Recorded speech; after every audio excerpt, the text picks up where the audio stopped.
अस्सलाम वालेकुम, मैं हूं नौफान। आज एक बार फिर कंसेप्चुअल मैथ्स की जानिब से हम हाज़िर है। आज हम डिस्कस करेंगे क्लास 9 मैथ्स में जो थ्योरम 12.1 है, इसको डिस्कस करना है कि इसका तरीका क्या है, इसको हम कैसे प्रूफ करेंगे। अब डिस्कस करना है 12.1 थ्योरम क्लास 9 मैथ्स। तो चलो स्टार्ट करते हैं। क्या कहते हैं, तो ये हमारे पास एक स्टेटमेंट दिया हुआ है कि any point on the right bisector of a line segment as equidistant from end points of the segment।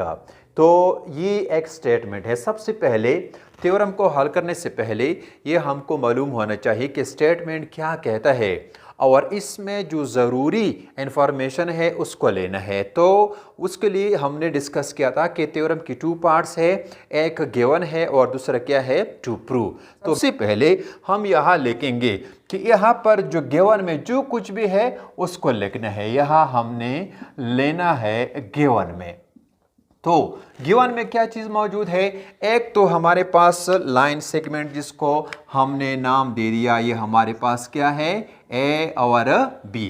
तो यहां हम लिख सकते हैं कि लाइन सेगमेंट एक तो है क्या, लाइन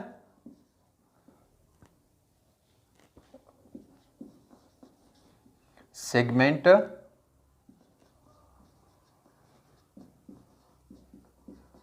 ए बी, ये एक लाइन सेगमेंट ए बी है। अब दूसरा एक लाइन है जो कि क्या है हमारे पास, ही इसको हम नाम देते हैं, ये दूसरा लाइन है हमारे पास एम और एन है। तो एम और एन जो है दूसरा लाइन। इसके बाद क्या हमारे पास जो एम और एन जो एक क्या है लाइन सेगमेंट है, वो क्या करता है, M N as the right bisector. क्या है, एम एन जो है वो क्या है, राइट बाइसेक्टर है। किस चीज पर है, ऑन क्या है, लाइन सेगमेंट ए बी पर। ये क्या है, दो चीजें तो हमारे पास आ गई। अब इसके बाद क्या कहते हैं कि any point on the right bisector, any point, ये हमारे पास एम एन क्या है, राइट बाइसेक्टर है। तो इसका मतलब ये हुआ कि यहां पर जो एंगल बना है ये हमारे पास है 90 डिग्री का, और ये भी क्या है, ये भी 90 डिग्री, क्योंकि स्ट्रेट लाइन 180 के बराबर होता है। इसको दो बराबर हिस्सों में तकसीम किया, दोनों क्या है, राइट है, तो इसलिए 90 और 90 है। अब एम एन पर हम एक पॉइंट यहां फॉर एग्जाम्पल हम ले ले, क्योंकि लाइन जो होता है वो क्या है, नुकात का मजमुआ है। तो यहां हम एक पॉइंट लेते हैं जिसको हम देते हैं पॉइंट पी। तो यहां पर क्या है, यानी जो हमारे पास एम एन जो है वो क्या है, राइट बाइसेक्टर है ऑन ए बी। एंड इसके बाद क्या है, सच दैट एम एन जो है, एम एन वो क्या करता है, वो इंटरसेक्ट करता है, intersect A be on point. जिस नुक्ते पे इसको इंटरसेक्ट करता है इसी को हम नाम देते हैं पॉइंट आर है, ऑन पॉइंट आर। क्या है, ऑन पॉइंट आर। आप पर हमने जो पॉइंट पी लिया है कि लेट, उसको भी मेंशन करना है, पॉइंट पी ऑन क्या है, ऑन एम एन। ये हमारे पास क्या है, गिवन में है, क्या है कि एक हमारे पास गिवन में तो लाइन सेगमेंट ए बी है, और एम एन जो लाइन है हमारे पास वो क्या है, वो राइट बाइसेक्टर है ऑन ए बी पर। इसके बाद क्या कहते हैं कि जो एम एन है, such that M N intersect, ये क्या करता है, इंटरसेक्ट करता है किस चीज को, ए बी को ऑन पॉइंट आर पर। इसके बाद हमने जो पॉइंट पी लिया है कि लेट पॉइंट पी ऑन, ये कहां पर है, point P on M N. अब इसके बाद टू प्रूव, यहां पर हमारा जो दूसरा, इसी स्टेटमेंट का जो दूसरा पार्ट आता है उसको क्या करना है, टू प्रूव। इसके बाद लिखना है टू प्रूव में कि जो पॉइंट पी है, पॉइंट पी, ये क्या है, हमारे पास इक्विडिस्टेंट है। हमारे पास क्या है ये? Equidistant from A and B. ये ए और बी से क्या है?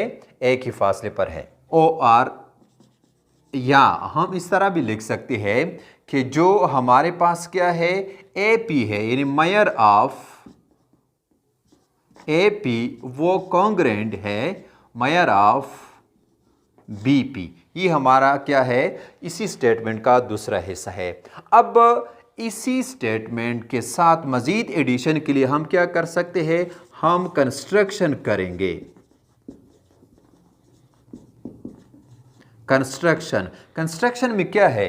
कंस्ट्रक्शन में यह है कि जो पॉइंट पी है इसको मिलाना है किस चीज़ के साथ?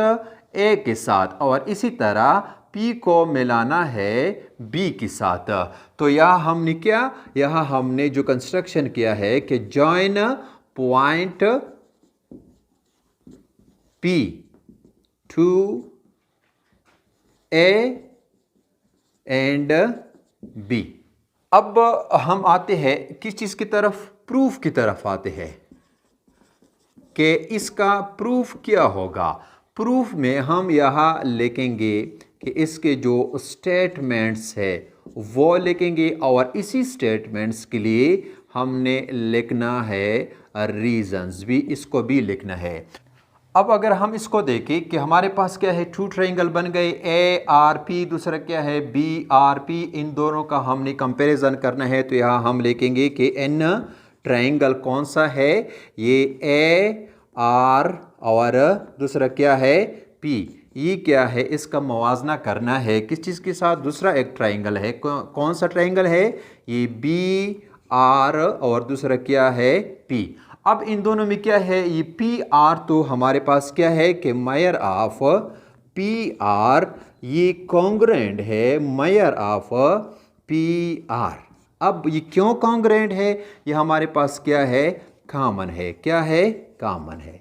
अब इसके बाद ये क्या है? राइट बाइसेक्टर लाइन था एम और एन। इसका मतलब ये है कि इस लाइन सेगमेंट ए बी को दो बराबर हिस्सों में तकसीम किया। इन एक हिस्सा तो ये आ गया। दूसरा क्या है? जो ए आर है वो क्या है? बी आर की क्या है? बराबर है। तो यहाँ हम लिख सकते हैं कि मेयर ऑफ, दूसरा क्या है? ये ए आर ये कॉन्ग्रेंट है मेयर ऑफ, दूसरा क्या है? ये बी आर। अब ये क्या है? ये गिवन में था। क्या है?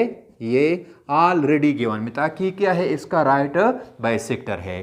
तीसरा चीज़ जो है, इसी एंगल का अगर हम इसको एंगल 1 दे दें और इसको एंगल 2 दे दें, तो यहाँ हम कह सकते हैं कि ये हमारे पास क्या है? एंगल 1 जो है मेयर एंगल 1 ये कॉन्ग्रेंट है मेयर एंगल 2। अब 1 और 2 क्यों बराबर है? क्योंकि बोथ आर क्या है? वो राइट एंगल्स है। क्या है? राइट एंगल्स है। तो अब इसके बाद तीन चीजें आ गई। एक तो ये साइड है, दूसरा क्या है? तीसरा ये इसके 1 और 2 आपस में बराबर है। तो यहां जो पोस्टुलेट बनता है वो क्या होगा कि देयरफॉर हम कह सकते हैं कि जो हमारे पास ट्रायंगल ये ए आर पी ये कॉन्ग्रेंट है ट्रायंगल बी आर पी। अब दोनों ये क्यों बराबर है? कौन सा ट्रायंगल है? या अब ये देखें, साइड एंगल साइड। तो यहां पर जो पोस्टुलेट होगा वो क्या होगा कि साइड एंगल साइड वो कॉन्ग्रेंट है साइड एंगल साइड के। जब दोनों ट्रायंगल बराबर है तो इसका मतलब ये हुआ कि हम लिख सकते हैं कि हेंस जो हमारे पास क्या है, जो हमारा टारगेट था टू प्रूव किस चीज को, कि मेयर ऑफ ए पी वो क्या है? वो कॉन्ग्रेंट है मेयर ऑफ बी पी। ये जो साइड है ए पी वो क्या है? बी पी की बराबर है। इसलिए हम लिख सकते हैं कि मेयर ऑफ ए पी ये कॉन्ग्रेंट है मेयर ऑफ बी पी। अब ये दोनों क्यों कॉन्ग्रेंट है? इसके लिए हम लिख सकते हैं कि ये क्या हमारे पास ये corresponding sides of the congruent triangle. तो ये क्या है, हमारा टारगेट भी था, इसको हमने प्रूफ भी किया। यहाँ फिगर आ गया, कंस्ट्रक्शन आ गया, क्या है प्रूफ, कंस्ट्रक्शन, और इसी स्टेटमेंट के जो 2 पार्ट्स थे, यानी जितने भी पार्ट्स थे उसको हमने स्टेप बाय स्टेप हल किया। तो ये तो था 12.1 थ्योरम क्लास 9 मैथ्स। इंशाल्लाह मुझे उम्मीद है कि आप लोगों को ये पसंद आया होगा। तो अगर आप लोगों को ये पसंद है तो बराए मेहरबानी इसको आगे शेयर करें, लाइक करें, ताकि किसी का भी तो भला हो जाए। तो लास्ट में एक रिक्वेस्ट है कि अगर आप लोगों ने अभी तक इसी चैनल को सब्सक्राइब नहीं किया है तो बराए मेहरबानी इसको सब्सक्राइब करें, लाइक करें और आगे शेयर करें। तो इंशाल्लाह नेक्स्ट वीडियो में हम दोबारा हाजिर होंगे, तब तक के लिए इजाज़त दीजिए। ओके, खुदा हाफिज़।